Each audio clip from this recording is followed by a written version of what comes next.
He scored a hat trick, broke the all-time World Cup goals record, and then he cried. Not for the goal, not for the record, not for any of it. Nobody knew why. There is an opponent in football that no player has ever beaten.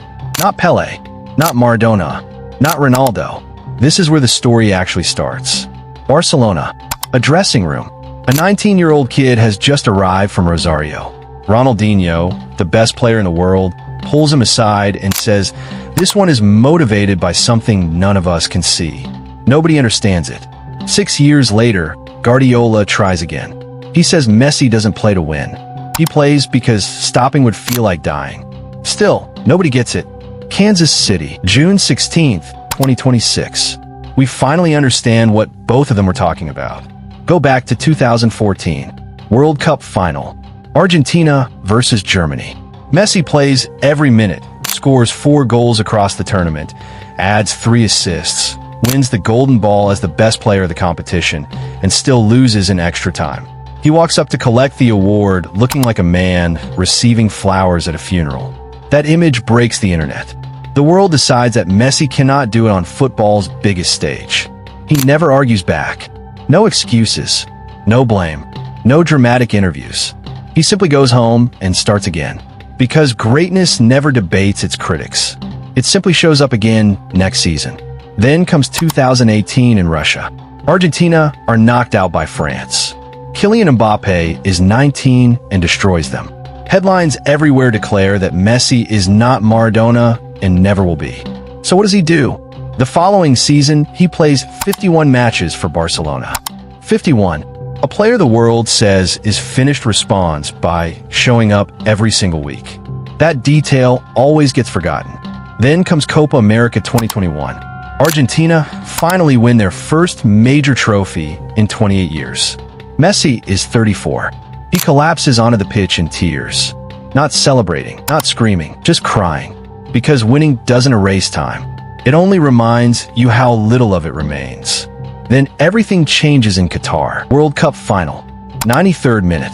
Argentina lead 2-1. Mbappe scores. Extra time. Messi scores. Mbappe scores again. 3-3. The greatest World Cup final ever played. Any other team falls apart. Messi quietly picks up the ball from the center circle without looking at anyone. Argentina eventually win on penalties. Later he reveals that, for the first time in his career, one thought entered his mind. If this is the last moment of my career at a World Cup, I want to make sure I left everything here. That sentence explains everything. That is the moment Messi stops chasing the next trophy and starts playing purely for the present. Because the present is all anyone is ever promised.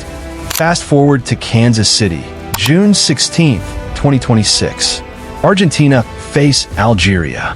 Messi scores the opening goal, celebrates, then suddenly pulls his shirt over his face and starts crying. The stadium falls silent. Nobody understands. After the match, he simply says, "Honestly, it is something completely unrelated to sport. It has been a few difficult days. Complicated." 2 days later, the truth comes out. His father, Jorge Messi, is dealing with a serious health issue after suffering a medical episode months earlier. The man who took him to Barcelona at 13, negotiated every contract, and stood beside him through every triumph and failure, is back home while Messi is carrying an entire nation at another World Cup. And somehow, with all of that weight on his shoulders, he scores a hat trick at 38 years old. That isn't a statistic. It's a sun-turning pain and is something beautiful in front of 80,000 strangers who have no idea what he is carrying. That hat trick makes him the oldest player ever to score 3 goals in a World Cup match. A few days later, he scores twice more against Austria to reach 18 career World Cup goals, becoming the tournament's all-time leading scorer. Then there is another number almost nobody talks about. During the 2025 MLS season, at 37 years old, Messi finishes as both the league's top scorer and top assist provider with 29 goals in 28 matches. He isn't declining, he is accelerating, and that breaks everything we think we know about aging athletes. Now compare that to Cristiano Ronaldo. Same generation, same impossible standards. Ronaldo, now 41, is still chasing one final World Cup to complete his legacy. while Bruno Fernandes increasingly carries Portugal's attack. Ronaldo is fighting history. Messi has already made peace with it. Ronaldo plays for the record, the legacy, the endless debate.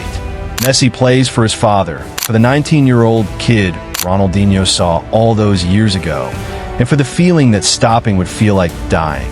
That is why one continues breaking records while the other fights simply to stay at the center of the conversation. And now it all comes down to today. Argentina face Cape Verde in the round of 32.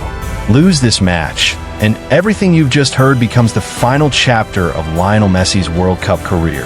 Not a metaphor, not a dramatic title, the literal final World Cup match he will ever play. Yet somehow he seems completely at peace with that possibility, because he made peace with it years ago in the 93rd minute of the World Cup final in Qatar. Maybe he lifts the trophy again. Maybe today is the end. He is ready for either outcome. That is the part of Lionel Messi the world still struggles to understand. Ronaldinho saw it at 19. Guardiola named it at 25. The thing that motivated him that none of them could see, it was never the trophies.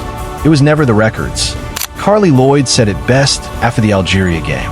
Messi is playing with complete freedom now. No pressure left. No expectations. Just pure football. That is what Ronaldinho saw in 2006. A man who plays because stopping would feel like dying. At 38 years old, at his 6th and final World Cup, with his father sick at home, Lionel Messi is playing the freest football of his entire life.